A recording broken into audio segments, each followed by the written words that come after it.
تو کیوں کہ وہاں پر نیت نہیں کیے تھے، یہاں پر نیت کیے ہیں۔ نیت کے بعد ایک ڈبکی میں آپ پاک ہو رہے ہیں اور ایک گھنٹہ دن کے بعد یہ پاک نہیں ہو رہے ہیں۔ تو دوستوں اسی طریقے سے جو کام کر رہے ہیں اس میں نیت یہ ہو کہ اللہ ہم کو دیکھا، ہم اللہ کے لیے کر رہے ہیں، ہم عمل کر رہے ہیں اللہ کی رضا کے لیے کر رہے ہیں۔ یہ کام کے لیے آپ پڑھ رہے ہیں، اس کے لیے کر رہے ہیں، پڑھ رہے ہیں اللہ کی رضا کے لیے۔ جب اس کی رضا کے لیے پڑھیں گے تو آپ محنت بھی کریں گے، مشقت بھی اٹھائیں گے، تکلیف بھی اٹھائیں گے۔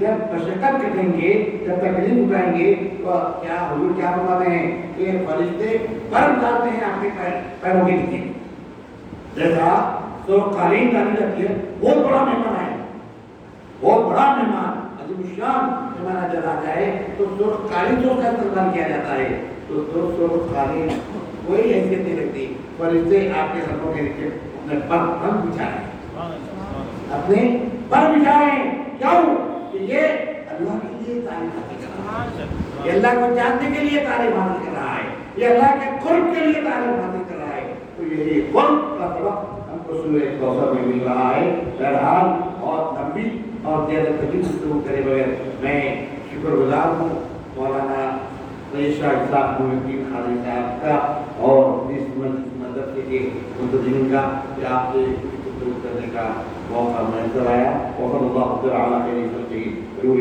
سیدنا مولانا محمد وعلى آله وصحبه وبارك وسلم۔ سبحان ربك رب العزة عما يصفون وسلام على المرسلين والحمد لله رب العالمين۔